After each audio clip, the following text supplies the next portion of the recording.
Escriba ahí, mis hermanos hermanos. Nuestro Dios está en los cielos. Todo lo que hizo ha hecho. Repito, nuestro Dios está en los cielos. Punto y coma. Todo lo que hizo ha hecho. Todo lo que hizo ha hecho. Sí.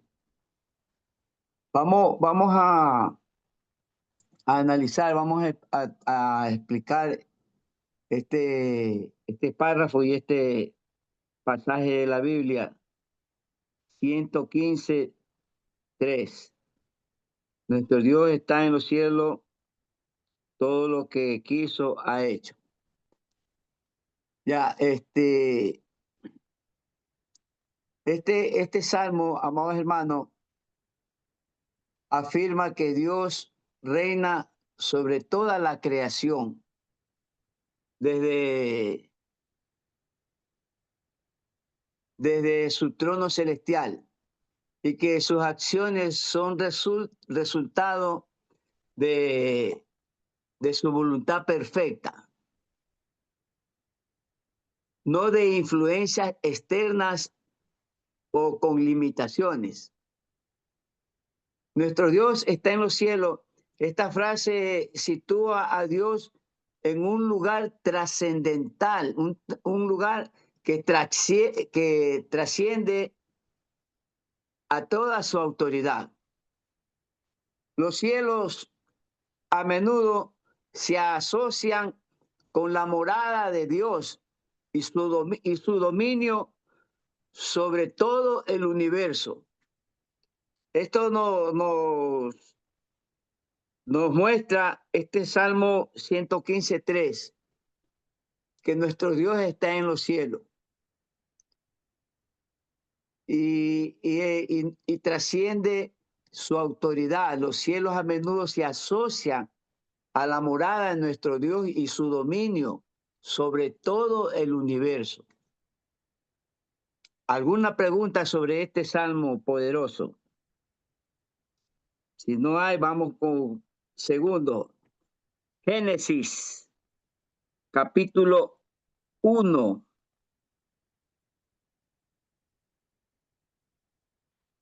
Dios habló y el mundo fue creado. Dios habló y el mundo fue creado. Vamos a analizar este pasaje. Verá que estamos hablando si podemos confiar en Dios tal como Él nos ha revelado. Entonces, con estos pasajes que están aquí, lo estamos analizando, estamos dando un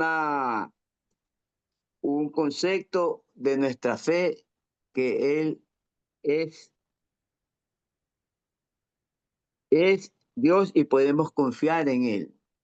Sí, este capítulo Génesis 1 dice que el principio creó Dios los cielos y la tierra. Es una declaración fundamental sobre la creación del universo. Esto establece a Dios como el creador y origen de todas las cosas, presentando la creación como un acto intencional, mas no accidental. Dice en el principio. Esta frase, desde en el principio, esta frase indica el comienzo de la creación, no necesariamente el principio absoluto del tiempo, ya que Dios es eterno. Se refiere al inicio de la existencia del universo,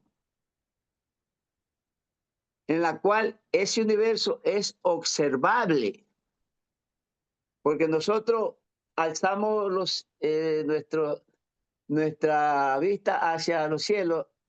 En el día vemos nubes, pero en la noche vemos despejado, vemos más o menos el infinito, las estrellas, la luna y más allá.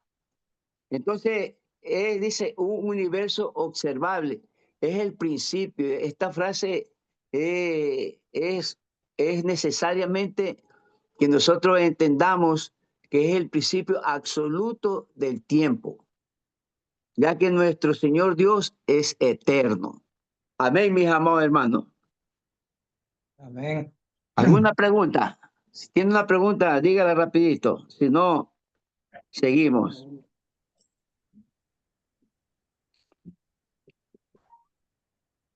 Vamos ahora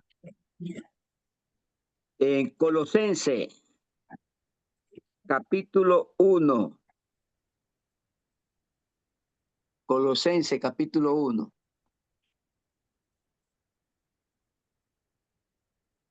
Escriba, mi hermano, porque en él fueron creadas todas las cosas, coma, las que hay en los cielos, las que hay en la tierra, coma, visible e invisible, visible e invisible, punto y coma. Sean tronos, sean dominios, sean principados, sean potestades. Repito todo, porque en él fueron creadas todas las cosas, las que hay en los cielos y en la tierra, visible e invisible, punto y coma. Sean tronos, sean dominios, coma, sean principados, coma, sean potestades, coma. Todo fue creado por medio de él. Todo fue creado por medio de él y para él. Y él es ante todas las cosas, y él es ante todas las cosas, coma, y todas las cosas en él subsisten. Y todas las cosas en él subsisten. Hasta aquí. Vamos a analizar este pasaje de Colosense 1:16. Aquí afirma que todas las cosas, tanto en el cielo como en la tierra, lo visible e invisible, fueron creados por medio de nuestro Señor Jesucristo. Y para Él, esto incluye tanto las cosas materiales como las cosas espirituales, como tronos que dominan principados y potestades. Sí, enfatiza la prominencia de nuestro Señor Jesucristo como creador todo, y fue el centro y el plan divino de nuestro Señor Dios Padre. Sí, repito, entonces, este pasaje de Colosenses 1:16 enfatiza la prominencia de nuestro Señor Jesucristo como creador de todo, y su función central es el plan divino. Esto es lo que nos enseña este pasaje bíblico de Colosenses.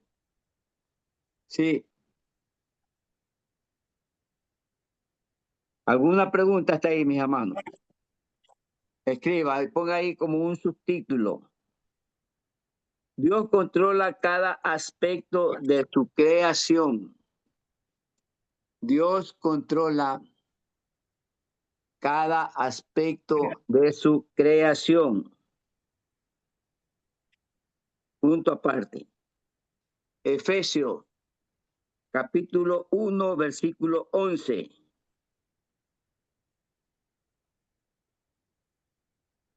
Efesios, capítulo 1, versículo 11. Fabricio Hurtado. ¿Quién es Fabricio Hurtado? ¿Alguien que conoce quién es Fabricio Hurtado?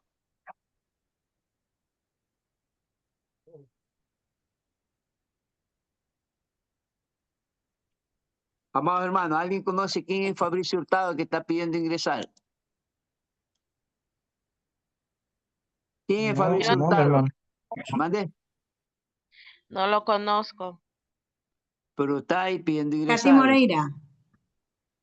Ah, Dios la Katy Moreira bendiga, está mis como hermanos. Fabricio Hurtado. Sí, Hágase presente, pues, mi hermano. Aquí hay perdón, mi hermano, perdón. un infiltrado. Infiltrado. Sí. Bien, entonces, Dios controla cada aspecto de su creación. Punto aparte. Efesios capítulo 1, versículo 11.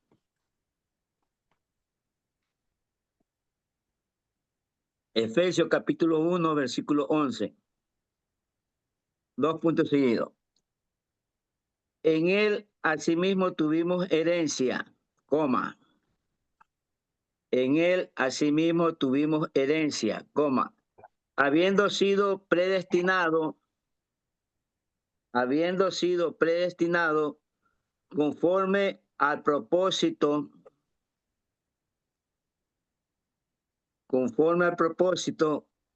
del que hace todas las cosas,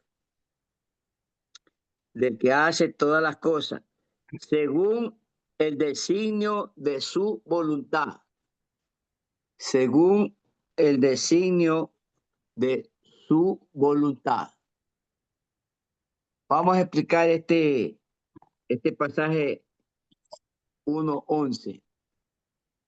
Aquí en la Biblia habla sobre la herencia que los creyentes recibimos en Cristo Jesús, habiendo sido predestinado según el propósito del Señor Dios. Dice que en Cristo asimismo tuvimos herencia, habiendo sido predestinado conforme al propósito del que hace todas las cosas, según el designio de su voluntad. En otras palabras, el Señor Dios, en su plan eterno, eligió a ciertos individuos para ser parte de su pueblo y recibir una herencia en nuestro Señor Jesucristo. O sea, al decir que el Señor Dios en su plan eterno eligió a ciertos individuos para ser parte de su pueblo. Ahí viene lo que es en el Éxodo. Todo eso viene ahí los hombres que escogió, Abraham, Moisés, Jacobo y todos los profetas que están en el Antiguo Testamento. Todos esos hombres, el Señor Dios eterno eligió para ser parte de su pueblo y recibir en sí la herencia de nuestro Señor Jesucristo. Amén, mis amados hermanos. ¿Alguna pregunta de este párrafo y de este capítulo? Acuérdense que Dios controla cada aspecto de su creación. Él nos controla. Escriba, amados hermanos, Salmo 33:15. Salmo 33:15, 2 puntos seguidos. Él formó el corazón de todos ellos. Él formó el corazón de todos ellos. Punto y coma. Atento está a todas sus obras. Atento está en todas sus obras. Bien. Vamos a analizar este pasaje bíblico. Sí. En el Salmo 33:15 dice que Él es quien formó el corazón de todos y quien conoce todas sus acciones. O sea, como siempre decimos, Dios nos conoce todo lo de nosotros. En otras palabras, este versículo destaca que Dios no solo creó al individuo, sino que también comprende íntimamente sus pensamientos e intenciones y acciones de cada uno de nosotros. El versículo enfatiza la omnisciencia y la providencia de nuestro Señor Dios, que formó el corazón, dice, formó nuestro corazón. Dios es el creador de toda la naturaleza humana, amados hermanos, incluyendo nuestros pensamientos y emociones internas. Él conoce a fondo todas nuestras acciones, las que pasaron, las que están y las que queremos hacer. Él conoce, Él nos conoce. No es que nosotros somos su creación. Él es dueño de nosotros. Nosotros somos propiedad de Él. Este versículo es una afirmación a la soberanía y al conocimiento perfecto del Señor Dios sobre toda la creación y cada persona en particular. O sea, nosotros, Él es nuestro jefe, Él es nuestro dueño. El Señor Dios incluso orquesta los pecados del hombre para glorificarse a sí mismo. ¿Cómo es eso? ¿Qué orquesta? A veces nosotros tenemos que, como decimos, decía en las clases anteriores, para algo así como para saber lo que es el bien, tenemos que experimentar el mal. ¿Sí se acuerdan más o menos así? En las clases anteriores, que nosotros debatimos sobre eso. Yo inclusive le hice pregunta a alguno. Entonces, y desde yo decía, yo no quiero experimentar mal para, o sea, hacer un mal para experimentar un bien. Pero Dios orquesta esto para ver, para probarnos a nosotros. Y sobre esta orquestación que se domina, Él se glorifica en nosotros. Mire, cuando el Señor Dios saca al pueblo de Israel de la esclavitud, ¿no es cierto? Lo lleva al desierto. ¿Y qué pasa? Que en el desierto pasaron muchas cosas, pero esto tenía que pasar de ellos porque el Señor Dios estaba adiestrando, estaba enseñando a su pueblo a confiar en Él y no alejarse por otras cosas, no tener miedo. Entonces Él, a través de eso que abrió el mar, que de noche columna de fuego, de día columna de humo, que dio comida, maná, que dio la carne a través de los codornices, y todas esas cosas, Él se glorificó ahí para que su pueblo entienda, o sea, todos nosotros entendamos que Él es nuestro Dios, Él es nuestro dueño, Él es nuestro creador. Amén, mis amados hermanos. ¿Sí estamos o no estamos? Amén. Ya. Vamos punto aparte.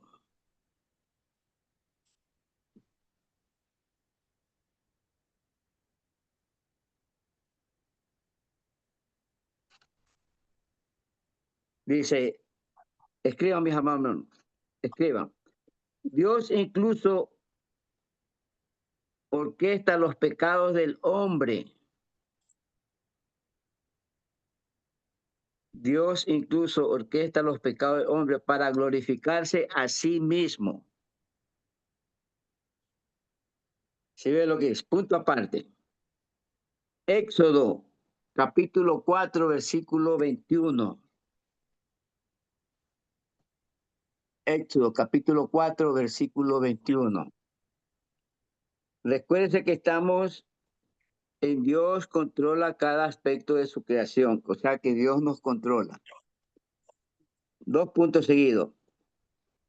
Y dijo Jehová a Moisés. Y dijo Jehová a Moisés. cuando hayas vuelto de Egipto,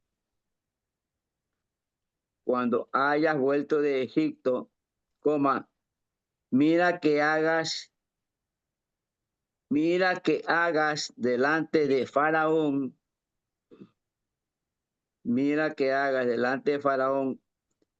todas las maravillas que he puesto en su mano, punto y coma. Pero yo endureceré su corazón.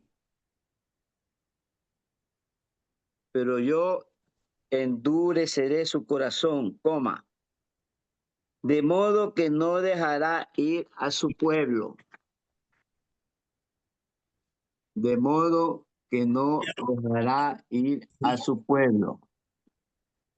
Vamos a estudiar este pasaje de Éxodo 4:21. Y mire, no escriba, mis amados hermanos. En este versículo, Dios nos está dando, o le está dando instrucción a Moisés antes de que regrese de Egipto para liberar a los israelitas de la esclavitud. El Señor Dios le dice a Moisés que realice milagros delante de Faraón. Así le está diciendo, que realice milagros delante de Faraón. Pero también revela que endurecerá el corazón de Faraón para que no permita que el pueblo de Israel se vaya.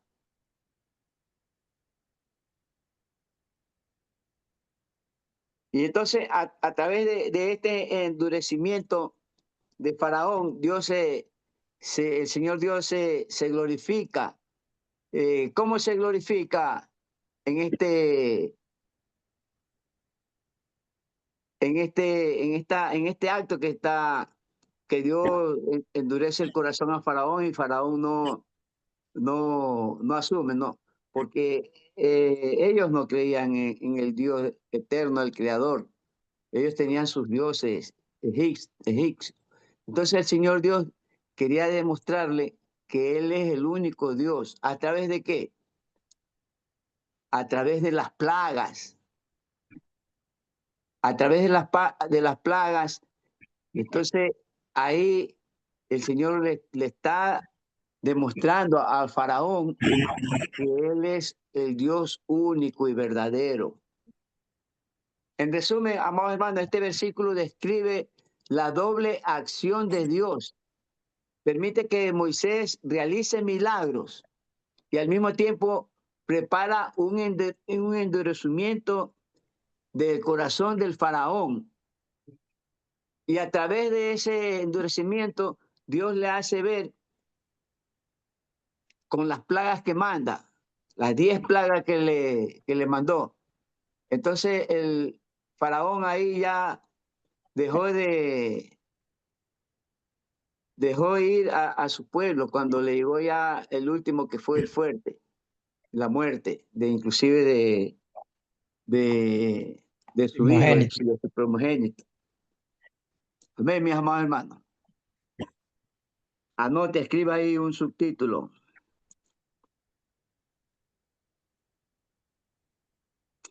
Considera las acciones de Pilato. Considera las acciones de Pilato. Punto seguido. Los fariseos y Judas. Considera las acciones de Pilato, los fariseos y Judas. Punto aparte.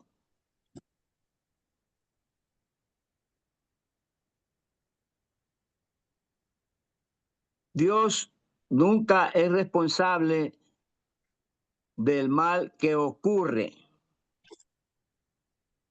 Dios nunca es responsable del mal que ocurre.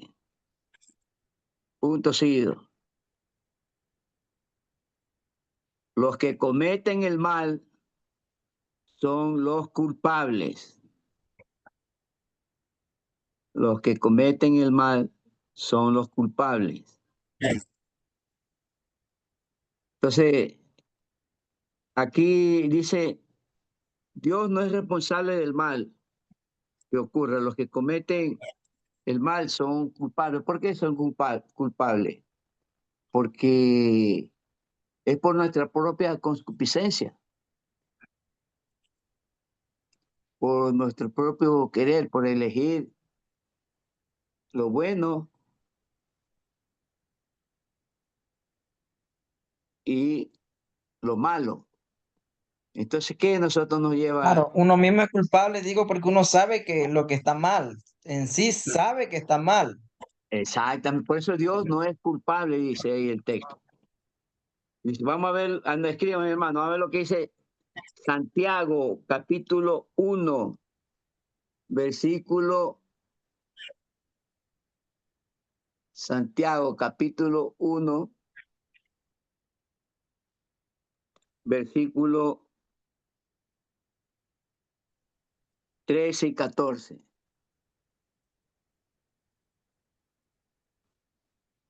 Los locos de la bahía.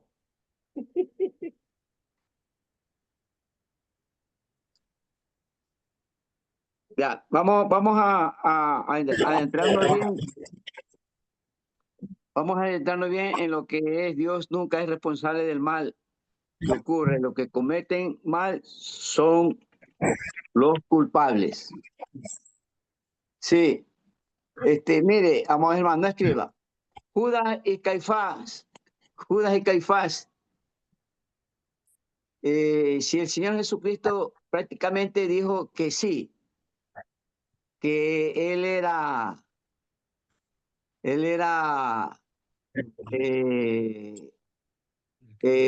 ¿cómo es? El causante de los disturbios, solamente por predicar el Evangelio, la verdadera palabra de Dios. Entonces, Pilatos en sí, de hecho, le dice a Jesús, Pilato, ¿quién lo entregó? ¿Quién lo entregó a Pilato? Pilato tenía el mayor pecado. ¿Usted qué dice, mi amado hermano? Nada. Aquí el que tenía el mayor pecado era Caifás. Dice, porque estaba bastante seguro que se refería a Caifás. Pilato era solamente un político manipulado. Sí, curiosamente él lo sabía, pero por eso él siguió intentando eh, eh, liberar a Jesús. Pero yo lo veo que no tiene nada, entonces que esto, y a nadie le gusta ser manipulado, pero al final no tuvo el valor de hacer lo correcto, sino que coge y se lava las manos. Prácticamente porque él era solamente un político,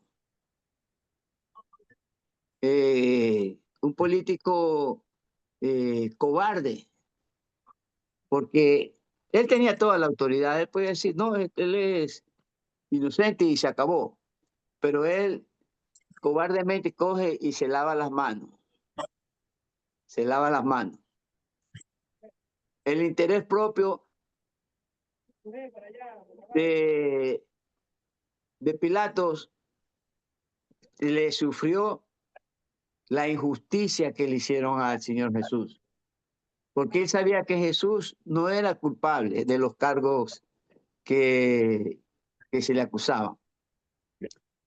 Entonces, Pilato no era malo, solamente era un ser débil. Ahí lo que fueron malos fue Judas, que lo vendió, pero ¿a través de quién? Del principal. Caifás, que lo manipuló también sí, lo manipuló a Judas para que lo venda. Entonces, y pues dice, al principio dice, considera las acciones de Pilato y los fariseos, y al decir los fariseos habla de Caifás. Ahí los culpables, los pecadores fueron Caifás y Judas, porque Pilato solamente fue un político manipulado y un político débil. Sin carácter Solamente propio. cuidaba sus posiciones. Puesto. El puesto, exactamente. Entonces, a lo que dice Santiago, capítulo 1, versículos 13 y 14, dice,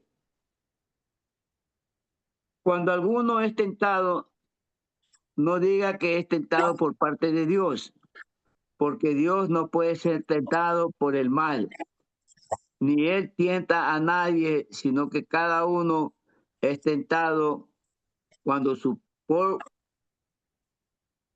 propia concupiscencia es atraído y seducido. Sí copiaron Santiago 1, 13 y 14, ¿no? Sí. Nos quedamos hasta no diga que es de parte de Dios. Ya. Entonces, Santiago 1, 14, escriban, mis amados hermanos. Santiago 1, 13, 14. Cuando uno es tentado, coma, no diga que es tentado de parte de Dios. Cuando alguno es tentado, coma, no diga que es tentado de parte de Dios. Punto y coma. Porque Dios no puede ser tentado por el mal, ni él tienta a nadie, sino que cada uno es tentado. Cada uno es tentado por su propia concupiscencia. Cada uno es tentado por su propia concupiscencia, es atraído y seducido. Es atraído y seducido. Mire, amado Dios, amados hermanos, nuestro Señor Dios es un Dios bueno y santo. Y Él aborrece la maldad, porque Él no lo puede tentar a usted, como dice ahí. Dios no puede tentarlo por mal, ni en la tierra a nadie, sino que cada uno es tentado por su propia concupiscencia, porque uno se deja tentar. Cuando nuestro Señor Jesucristo entró ya en una comunión, en un ayuno y oración, se va al desierto a hacer este acto de fe. Ya en el último día se le aparece el tentador. Usted ya sabe quién es el tentador, ¿no es cierto? Y él, a pesar de que estaba debilitado físicamente, sin agua, sin nada, pero estaba fortalecido espiritualmente. Sí, que el tentador le dice, si tienes hambre, esta piedra conviértela en pan. ¿Y qué le dice el Señor Dios? No solamente de pan vive el hombre, Y lo siguió tentando, que mira, que tírate de ahí, que manda ángeles. Y Dios, el Señor Jesús también lo reprendió.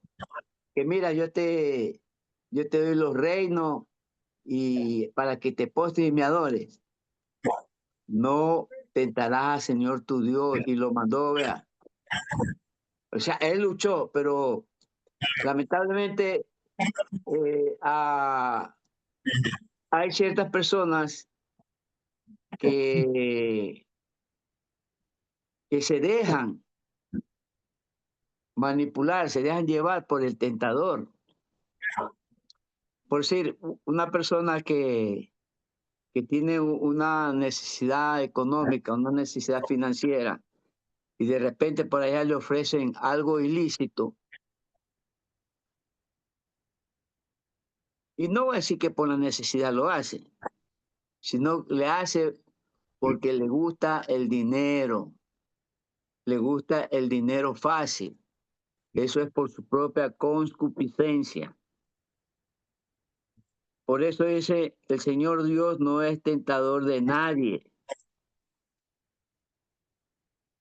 sino que cada uno es tentado por su propia concupiscencia. O sea, el enemigo, ojo, verá que está principalmente sobre nosotros los cristianos creyentes. Está al acecho de cada cosa que nos pase en nuestro diario vivir. Y nos cae cuando estamos debilitados físicamente, económicamente y espiritualmente. Ahí, y como dice ahí, se paga piso. El Señor Jesús estaba debilitado físicamente, pero estaba fortalecido espiritualmente, que no pudo. Y él no andaba con intereses personales de él, como ciertas personas que ven lo más conveniente para caer. Entonces, eso se refiere esto a lo que considera las acciones de tanto de Pilato como de los fariseos y de Judas. Vamos a pasar a otro punto, mis hermanos. ¿Por qué Dios es bueno y santo? ¿Por qué Dios es bueno y santo y aborrece la maldad? ¿Por qué Dios es bueno y santo y aborrece la maldad? Punto aparte.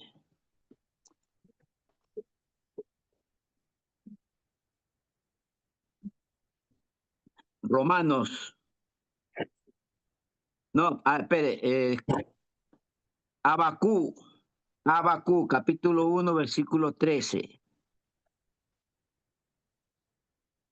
Abacú, capítulo 1, versículo 13. 2 puntos seguidos. Muy limpio eres de ojo. Muy limpio eres de ojo para ver el mal. Repito, muy limpio eres de ojo para ver el mal, coma. Ni puedes ver el agravio, ni puedes ver el agravio, punto y coma.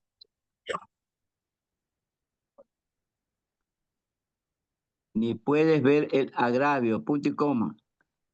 Porque ves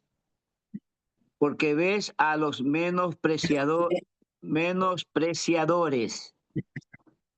Porque ves a los menospreciadores, coma. Y callas cuando destruye el impío. Y calla cuando destruye el impío al más justo que él.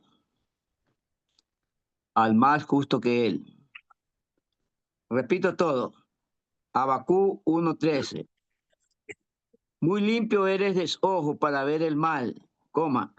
Si puedes ver el agravio, ¿por qué ves a los menospreciadores y callas cuando destruyes al impío, más al justo que él, más justo que él? Entonces, aquí, en este pasaje de Habacuc, él dice que uno ve con más agravio a los menospreciadores, ¿sí? A los que menosprecian, el impío lo ve como algo bueno, algo muy bien, pero calla cuando destruye el impío al más justo. Usted se ha visto cuando un impío está acosando, molestando a, a un predicador. Sí, cuando uno sale a hacer aire libre, hay ciertos impíos que son, vamos a llamar así, malcriados, que a veces interrumpen al predicador.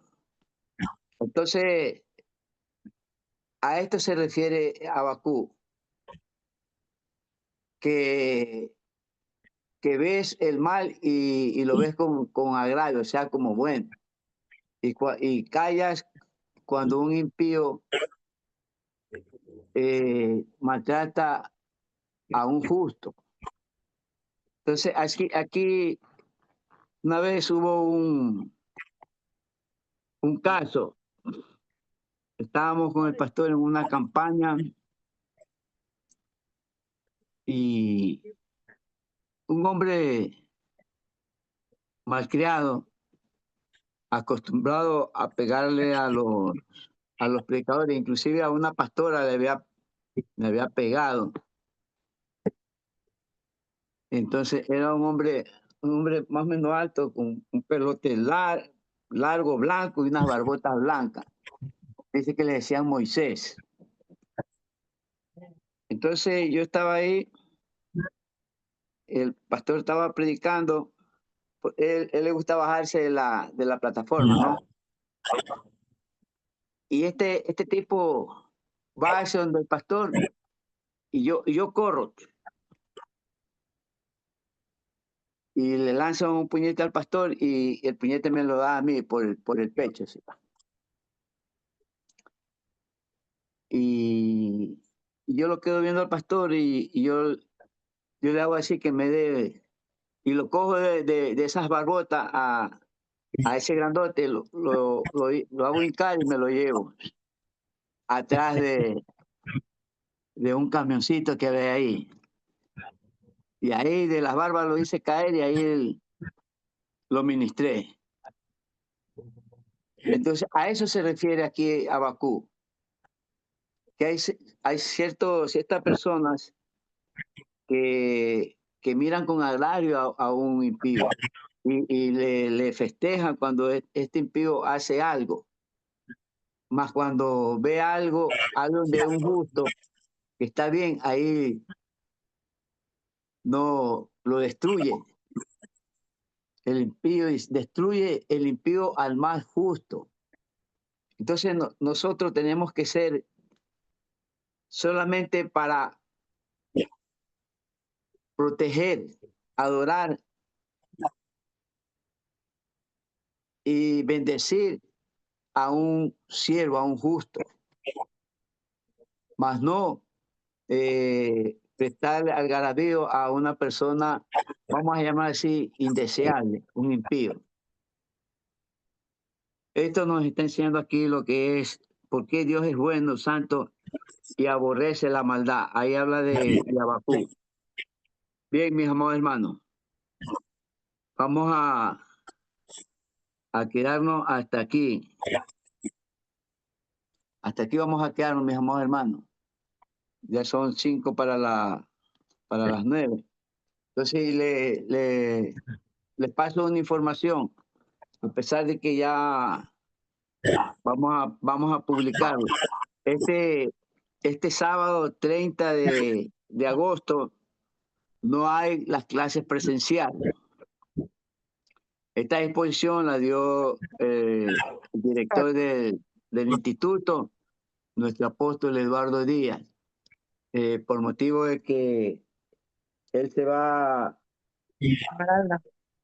a Esmeralda a predicar la palabra de Dios con otro profesor también que creo que hasta allá, y quien les habla también tiene un compromiso